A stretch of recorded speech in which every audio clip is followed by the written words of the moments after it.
board to take a vote para ipatanggal bilang CEO ng Apex si Giselle Tanyag. No way! You can't do this to me, Morgana.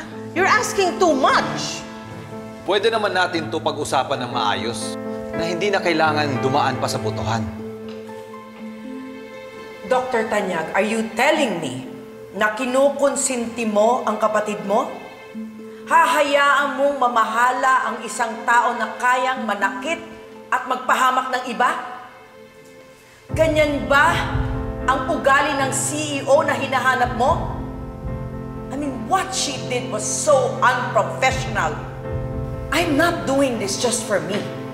I am doing this to save the reputation of this hospital. Bilang shareholder, hinihingi ko ang tulong nyo to save Apex from Giselle Tanyag before it's too late. Wala namang mawawala kung matatanggal siya. She's not even a shareholder here. Pinaupo lang siya ng kapatid niya. I therefore request for a motion to remove Giselle Tanyag as CEO of Apex. Well, you can't do this to me. I support Ms. Go. I second that motion. Wait! Hindi niyo man lang ba pakikinggan kung ano yung dahilan ko kung bakit ko nagawa yon? I had my reasons for doing that. Ate, dumaan sa tamang proseso ang motion na hiningi ni Ms. Go. We'll have to respect that. The motion has been seconded. Kung gusto mong idaan sa ganitong proseso, pagbibigyan ka namin.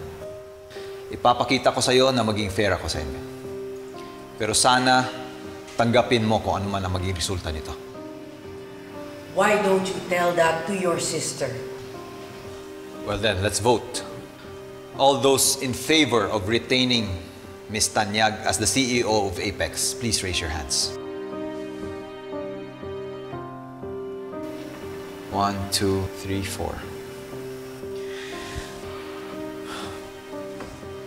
All those in favor for the removal of Ms. Tanyag as the CEO of Apex, please raise your hands. I agree. 1, 2, 3, 4, 5. This is unbelievable.